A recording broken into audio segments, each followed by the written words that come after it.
Assalamualaikum warahmatullahi wabarakatuh.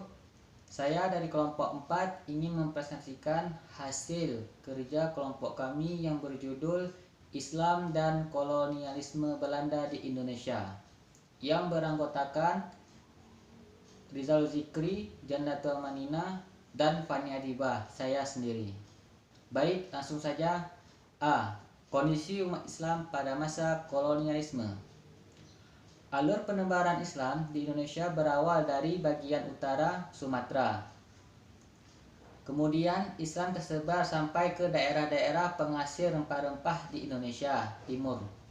Daerah-daerah yang paling mantap Islamnya adalah daerah-daerah yang paling penting dalam perdagangan internasional, yakni pesisir-pesisir Sumatera di Selat Malaka, Semenanjung Malaya, pesisir utara Jawa, Brunei, Sulu, dan Maluku.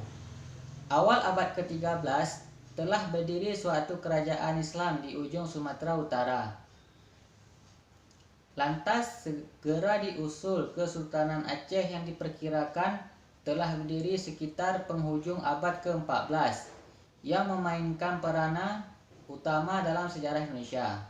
Kemudian sekitar permulaan abad ke-15 Islam telah memperkuat kedudukannya di Malaka, pusat rute perdagangan Asia Tenggara. Setelah itu pada pertengahan kedua abad ke-16, suatu dinasti baru yaitu Kesultanan Mataram memerintah Jawa dan berhasil menaklukkan kerajaan-kerajaan pesisir. Maka pada permulaan abad ke-17, kemenangan agama Islam hampir meliputi sebagian besar wilayah Indonesia. Pemeluk-pemeluk Islam yang pertama antara lain meliputi lapisan bawah. Masa-masa kerajaan Islam tersebut menurut Ahmad Mansur dalam Api Sejarah disebut masa perkembangan agama Islam, yakni pada masa Islam telah membangun kekuasaan politik Islam atau kesultanan. Pada akhir abad 16, Belanda mulai melakukan survei dan pemetaan wilayah Nusantara akibat ditutupnya pelabuhan di daerah jajahan Portugis di Semenanjung Malaka bagi orang Belanda. Survei itu dilakukan dalam upaya mencari jalur pelayaran sendiri ke daerah rempah-rempah di Timur Jauh. Penutupan itu terkait dengan penyatuan Spanyol dan Portugis setelah Raja Philip dari Spanyol naik tahta pada tahun 1580. Dan pemetaan di kawasan Nusantara ini dilakukan oleh Claudius Plotimus, kemudian dilanjutkan oleh Jan Hagen. Dalam ekspedisi awal pada tahun 1549, Claudius berhasil menemukan kunci rahasia pelayaran ke Timur Jauh, hingga ia kemudian menyusun peta yang disebut India Barat dan Timur India. Akan tetapi Claudius belum berhasil menemukan tempat-tempat yang aman dari serangan Portugis. Seorang Belanda lain bernama Livingstone itu kemudian berhasil menemukan tempat-tempat di Pulau Jawa yang bebas dari tangan Portugis dan banyak menghasilkan rempah-rempah untuk diperdagangkan. Pada bulan April tahun 1595, 4 armada kapal Belanda di bawah komando Cornelis de Houtman berlayar menuju Kepulauan Melayu dan tiba di Jawa Barat pelabuhan Banten pada bulan Juni 1596. Ekspedisi inilah yang menjadi cikal bakal lahirnya sebuah kongsi dagang besar yang diberi nama VOC. Dan bermulanya kegiatan survei dan pemetaan wilayah Nusantara secara lebih intensif oleh Belanda. Adapun tujuan mereka datang ke Indonesia ialah untuk mengembangkan usaha perdagangan, yaitu mencari rempah-rempah yang kemudian akan dijual di negara mereka. Keberhasilan orang Belanda di bawah perintah de Hoffmann membuat orang Belanda makin tertarik untuk mengembangkan dagangannya di Indonesia. Maka pada tahun 1598, angkatan kedua di bawah pimpinan Van Hacker dan Harwood datang ke Indonesia. Memasuki abad ke-19, VOC dibubarkan dan Indonesia berada di bawah pemerintah Kerajaan Belanda. Meskipun gagal dalam perdagangan, perusahaan dagang Belanda itu berhasil dalam bidang politik. Semua negara kesultanan kecuali Aceh telah jatuh dalam pengaruh kolonial Belanda. Berbeda dengan pendahulunya, VOC yang telah menguasai berbagai sumber dan pusat perdagangan telah mendorong pemerintah Belanda untuk menguasai secara politis, menjajah wilayah yang telah dikuasai secara ekonomis untuk dijadikan sebagai bagian wilayah Belanda. Di Indonesia, Belanda menghadapi kenyataan bahwa sebagian besar penduduk yang dijajah di Kepulauan Nusantara ini adalah beragama Islam.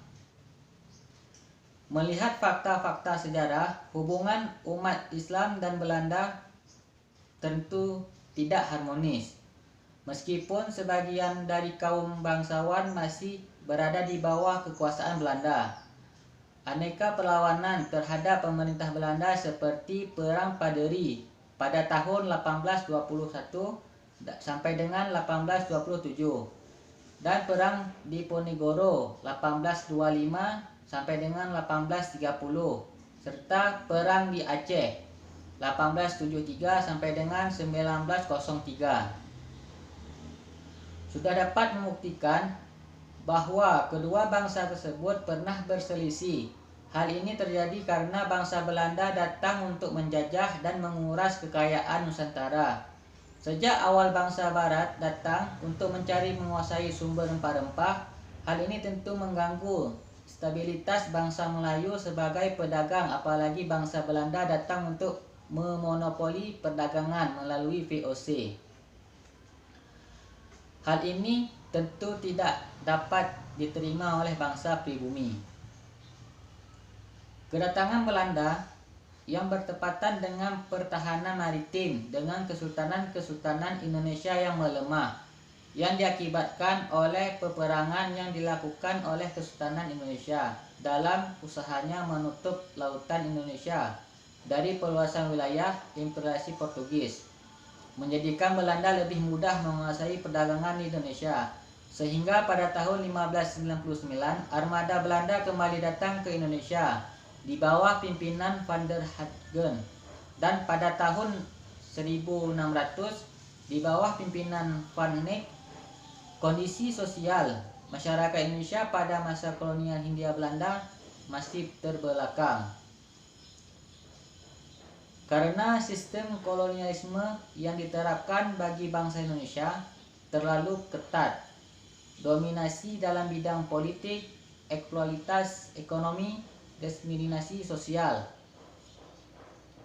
dan kristenisasi Indonesia penduduk.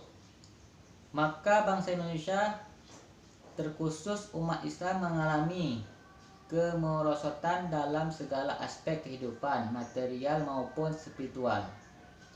Mungkin hanya ini yang dapat saya sampaikan. Selanjutnya akan disampaikan oleh teman saya.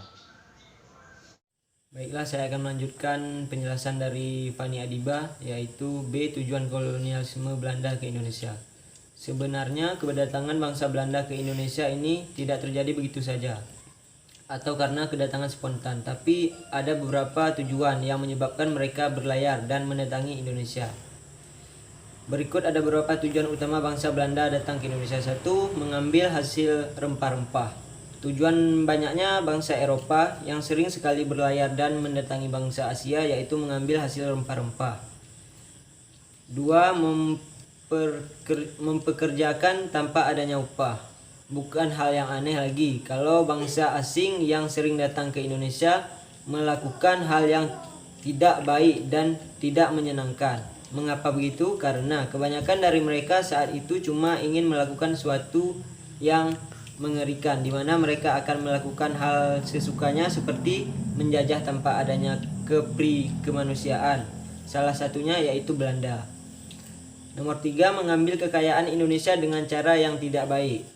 Bangsa Belanda datang ke Indonesia yaitu buat mencuri kekayaan SDA bahkan juga SDM yang ada di Indonesia saat itu. Nomor 4, dijadikan pegawai dan orang yang bisa bahasa Belanda. Tujuan bangsa Belanda datang ke Indonesia adalah supaya bisa mendapatkan pekerjaan yang bisa mereka ajak kerjasama. 5, untuk mengambil semua jatah tanpa membayar.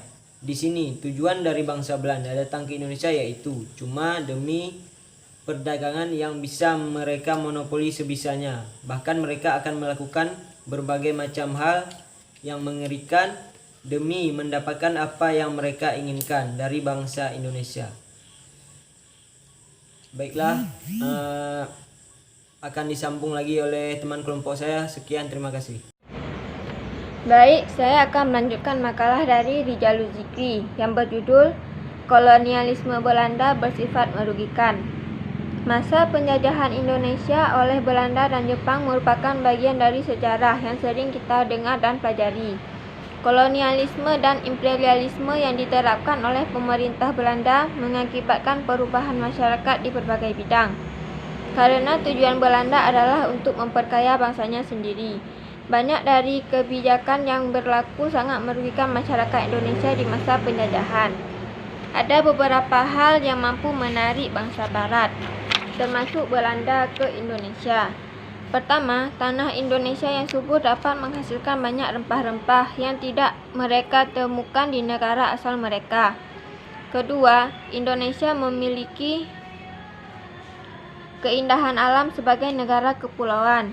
Ketiga, iklim tropis dan suhu hangat Indonesia sangat berbeda dengan negara-negara Eropa yang mengalami 4 musim. Terakhir, hasil alam non-rempah Indonesia juga melimpah, seperti tebu, padi, minyak bumi, dan batu bara.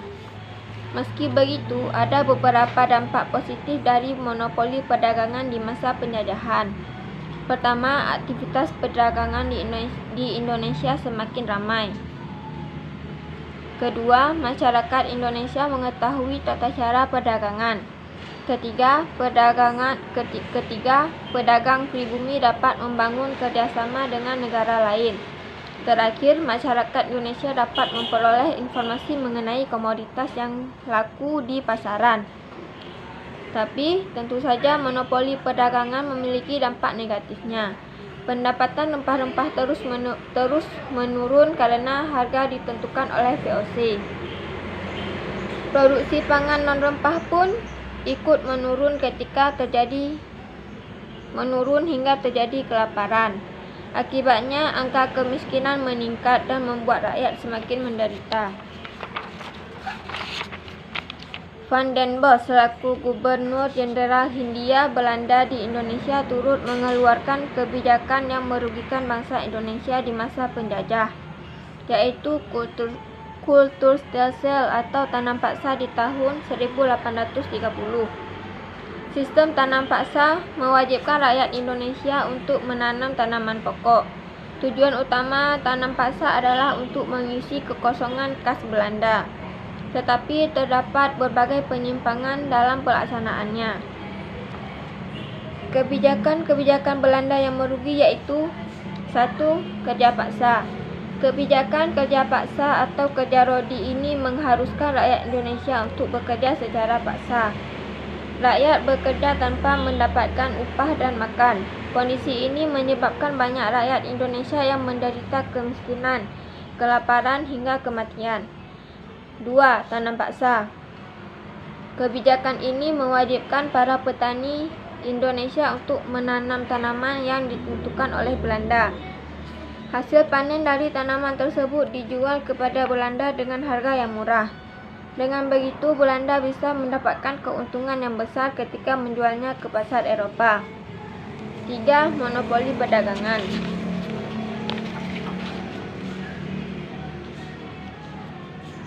Dengan berdirinya VOC, mereka terus melakukan monopoli perdagangan.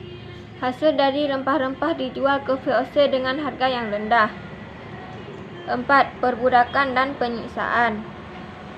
Pada pertengahan abad ke-19, muncul pemikiran untuk melakukan politik etis yang menyatakan bahwa pemerintah kolonial memiliki tanggung jawab bagi kesejahteraan rakyat pribumi. Namun, kebijakan yang mereka keluarkan yaitu irigasi, emigrasi, dan edukasi tetap bersifat kolonialistis, imperialistis karena menguntungkan pemerintah Belanda. Berbagai kebijakan yang dilakukan oleh Belanda tetap saja menimbulkan penderitaan kepada rakyat Indonesia. Kesimpulannya, kolonialisme sebenarnya merupakan suatu paham mengenai penguasaan suatu negara oleh negara lain dengan maksud untuk mendapatkan keuntungan sebesar-besarnya bagi negara induk. Meski terdengar kejam dan merugikan bangsa yang dijajah, kolonialisme juga memiliki dampak positif dan negatif. Kita mungkin sudah bisa menebak dampak negatif dari kolonialisme. Rakyat yang dijajah tentu menderita secara fisik dan psikis. Hak-hak mereka direbut secara paksa. Tidak sedikit yang meninggal akibat tuntutan pekerjaan yang tidak manusiawi dan sulitnya memenuhi kebutuhan hidup. Tapi di sisi positifnya, negara jajahan menerima kata-kata serapan baru dari negara penjajah. Ada pula bangunan-bangunan peninggalan yang dapat digunakan oleh rakyat selepas merdeka. Dalam kasus Indonesia, terdapat reformasi di bidang pendidikan yang disebabkan oleh interaksi sarjana-sarjana Belanda. Sekian presentasi dari kelompok kami. Apabila ada kurang jelas, bisa dipertanyakan. Lebih dan kurang saya mohon maaf. Wassalamualaikum warahmatullahi wabarakatuh.